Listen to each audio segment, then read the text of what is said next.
ngawanin mereka lembur di ruangan itu. Karena mereka udah paham kali setiap jam 2 sampai jam 4 pasti sering muncul gangguan mistis. Maka Mas Ferry bilang, "Weh, udah yuk, udah cukup kerjanya. Mari kita tidur saja," kata Mas Ferry kan. Nah, karena waktu itu mereka malas balik lagi ke mes, Wak. Maka mereka berempat ini memutuskan untuk udah tidur di kantor aja lah yuk, kata dia. Kebetulan pula di kantor mereka tuh ada satu kasur yang lumayan besar lah gitu, yang berada di tempat sholat. Nah, karena badan mereka ini gemuk-gemuk, Mas Ferry yang pada saat itu merasa paling muda, ya milih tidur, ya udah saya nggak apa-apa, saya tidur di atas meja aja lah, kata dia. Entah kenapa malah milih tidur di atas meja, mungkin mejanya besar kali ya. Nah, meja ini berada di dekat kasur mereka itu. Biarlah mereka yang tidur di kasur, aku di atas meja gitu, pikir Mas Ferry. Dah lah, Wak. Ferry tidur lah gitu kan, dengan posisi mukanya ini kayak ditutup bandana yang tipis, jadi agak menerawang, agak bisa ngelihat lah gitu, nggak yang gelap kali bandana dia ini. Dan supaya mungkin lebih nyenyak kan tidurnya, ditutup lagi gitu tidur. Dah. Nah, ternyata 3 orang kawannya si Apin, Aji sama Pak D itu nggak langsung tidur. Mereka melanjutkan lagi nih cerita-cerita soal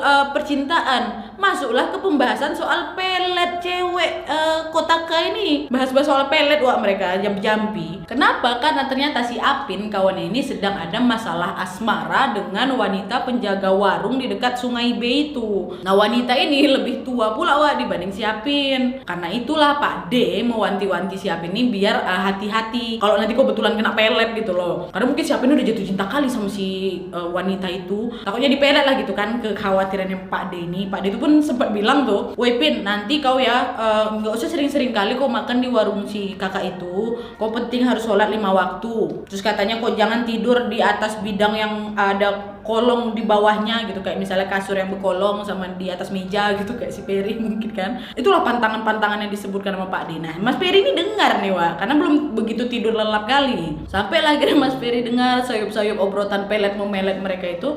Udah kayak udah mau tertidur ini, Wak, kan. Tapi walaupun kayak gitu dia masih bisa dengar nih obrolan-obrolan kawan-kawannya. Dah tuh ya, nggak lama setelah itu Mas Ferry ini ngerasa kayak tertindih sesuatu, Wak, yang buat dia ini nggak bisa bergerak, bahkan untuk membuka mata nggak bisa.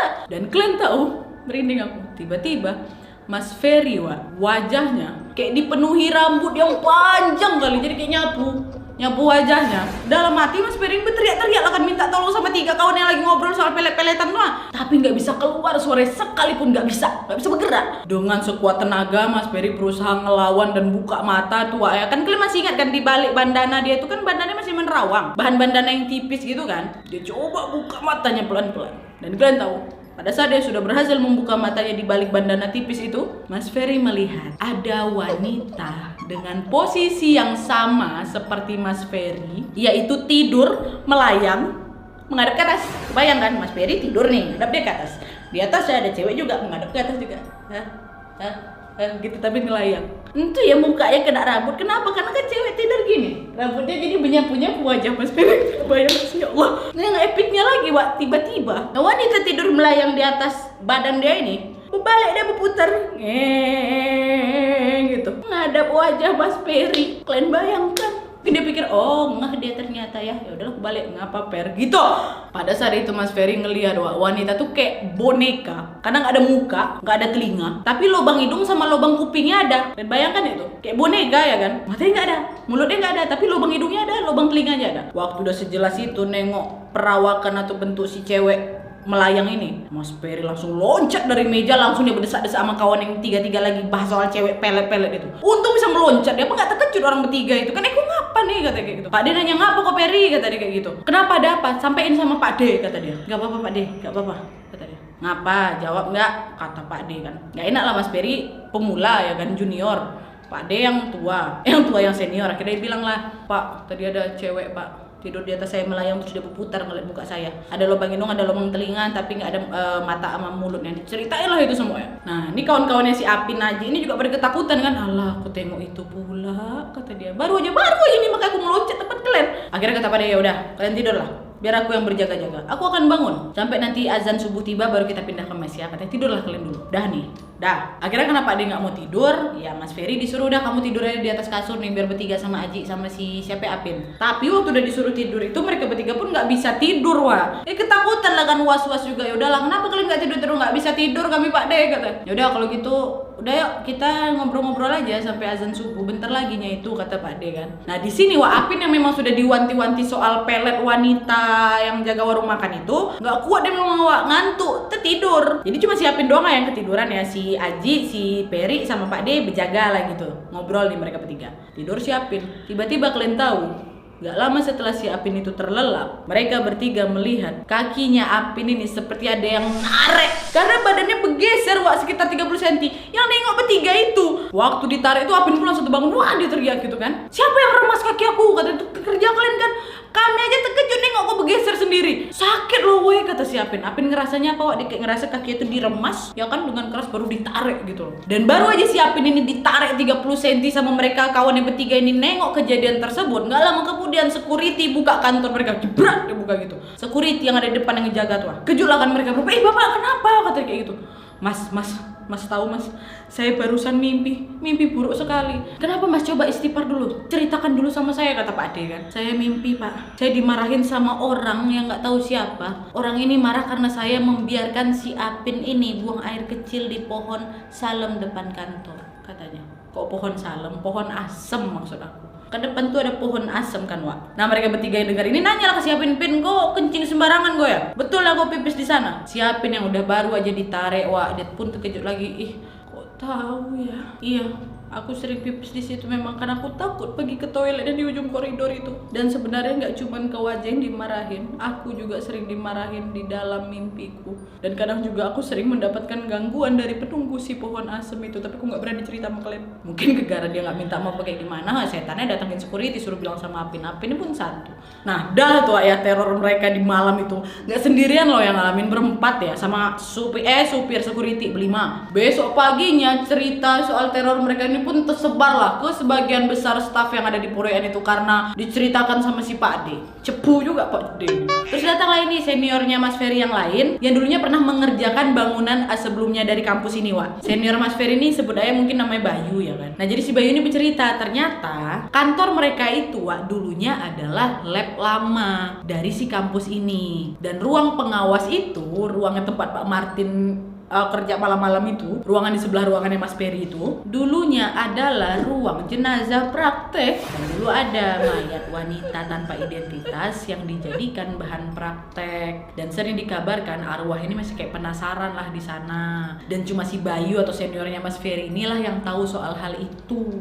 Itulah mungkin si kakak itu tahu kan, wah lagi berisik ini di sebelah, ya udah kami ke sebelah lah ke tempat mereka.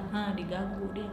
Nah itu hal mistis kedua Wak. Hal mistis ketiga, setelah peristiwa kedua itu Wak, Mas Ferry ini makin sering lagi nih tidur tertindih. Saking seringnya Mas Ferry ketindih, dia tuh udah bisa lebih tenang lah gitu, udah nggak panik kayak seperti biasanya. Dan kalau misalnya ada kebutuhan opnam lagi, Mas Ferry lebih memilih untuk lembur di mes, nggak mau ada di kantor tuh lagi. Nah terus nggak lama kemudian di siang hari nih Wak ya, pada hari Kamis malam Jumat Legi, pekerja-pekerja siang di sana sedang melakukan pekerjaan galian septi bioteng Wak, di samping pagar makam. Kan tadi aku jelasin sedikit ilustrasinya, sebelahnya ada kuburan kan. Dan tanpa sengaja pada saat sedang melakukan galian tersebut, para pekerja ini menemukan tulang belulang manusia di sana Wak. Nah karena takut kualat ini mereka pun akhirnya memutuskan untuk ya udahlah kuburkan balik aja lah lagi weh, kata mereka. Terus di malam harinya, ketika pekerja yang sedang lembur selesai sholat maghrib, mereka naik lagi lah ini ke atas proyek. Terus nggak lama kemudian tiba-tiba semua pekerja yang ada di atas yang jumlahnya puluhan orang ini turun berbarengan Wak, tanpa instruksi mandor. Kalian bayangkan kenapa kalian turun? Mereka malah bercerita bahwa pada saat di atas tersebut mereka semua bertemu seorang kakek-kakek tua di atas proyek. Dan dari mana si kakek ini yang menyuruh mereka, udah kalian pulang aja hari ini, kata si kakek itu. Karena mereka teringat tadi pagi mereka menemukan tulang belulang manusia, dan pada saat itu malam Jumat Legi pula ya kan. Mereka pun akhirnya memutuskan untuk ya sudah baik, dibanding ada apa-apa yuk kita pulang aja yuk biar nggak terjadi hal-hal aneh gitu. Nah di sini Aji temannya Mas Ferry selaku pelaksana di sana Wak ya komplain lah sama mandor ya kan. Kok bisa nih anak buahmu main pulang kayak itu aja gitu. Nah setelah berdebat inilah akhirnya diputuskan untuk ya udah hari ini nggak usah ada lembur. Dannya Mas Ferry datengin lah kawannya si Aji. Alasan mandor kenapa kata gitu. Kok biarin hari ini nggak ada lembur gitu kan. Mas Aji lah di situ baru cerita, wah aku dapat info dari mandor, ternyata makam sebelah proyek itu dulunya makamnya lebih luas dari yang sekarang aku tengok. Dan pagar pembatas makam itu, yang maksudnya makamnya di luarnya ada pagar pembatas kan, ternyata pembatas ini baru wah. Dan kemungkinan sebagian lahan proyek mereka ini yang sekarang itu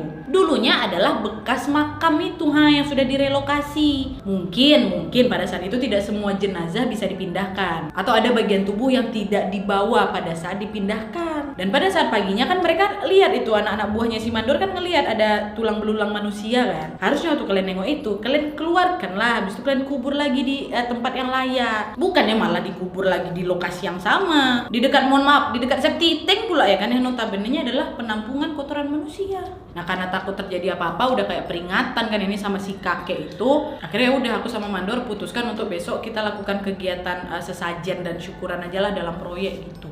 Nah karena proyek pada saat itu jadinya sepi, nggak ada kegiatan kan, ya lah semua pekerja-pekerja balik. Jadi mereka yang sudah tersisa di tempat proyek itu memutuskan untuk masak-masak nih wak di mes. Mereka beli lah ikan di pasar, beli bumbu, balik lagi ke mes kan. Nah pada saat memasak itu wak, tiba-tiba atap dapur mereka itu tertimpa besi beton wak dengan ukuran 2 meter panjangnya nih ya langsung menembus asbes sampai jatuh ke lantai dapur. Untung lah pada saat itu nggak ada yang tertimpa langsung sama si besi itu cuman si Aji yang kakinya sempat kena pecahan dari asbes. Nah secara logikanya Mas Ferry wak, besi yang 2 meter ini kan cukup berat lah pasti ya kan, seringan-ringannya itu 3 kilo kata dia, dan mana mungkin angin bisa terbang kan langsung ini besi. Dan juga pada saat itu pekerja yang memang standby di hari itu yang udah balik itu hanya pekerja arsitektur, jadi tidak ada pekerjaan besi-besian di atas itu karena semua besi itu udah diturunkan di bawah wak. Kok bisa nih besi ini datang dari mana, melayang jepuk menembus asbes. Nasib bayang gak ada yang ketimpa di dapur lagi masak-masak.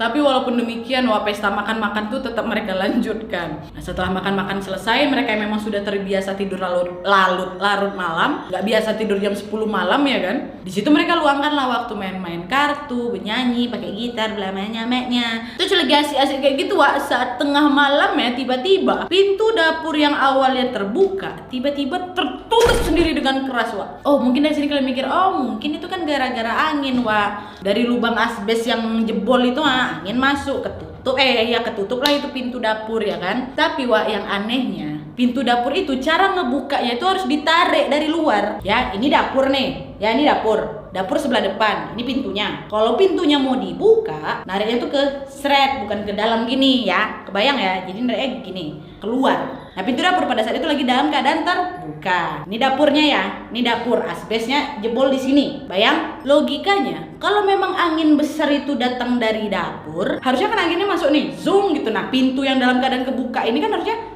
kena ke dinding dong. Kebayang kan kalian? Tolong bayangi. Angin datang dari dapur, zoom, angin dur. Harusnya kan malah kebuka. Iya dong, kena dinding di luar ini kan. Ini kenapa pintunya malah ketutup? Padahal anginnya dari sini. Satu-satunya sumber angin yang bisa masuk dari sini. Ini jadi kayak tersedot lah berarti, ya kan? Kecuali anginnya memang dari sini, yalah tepu gitu. Ini angin dari sini. Kalau memang angin, dan harusnya kalau memang angin dari sini jadi kebuka. Kalian tolonglah pahami apa yang aku maksud ya. Paham ya? Paham. Makasih. Tepu gitu. Harusnya gini, udah pokoknya gitulah bayangannya. Karena nengok kayak gitu, wop, kok tertutup ini, kebersihan kita kali wak, kata kawan-kawannya. Udah yuk, udah jangan main-main lagi kita yuk, udah diam-diam aja lah kita, tengok-tengokan. Udah lah nih, diamlah mereka dulu kan. Sampai jam 2 malam wak, sekitar jam segitu lagi. Mas Ferry waktu itu ya udahlah, kok memang nggak boleh ribut, main game lah aku lagi ya kan. Main game tuh, game online di handphonenya. Yang awalnya berdua sama Aji, nggak sadar si Aji udah tertidur. Tinggallah Mas Ferry sendiri nih kan, main nih.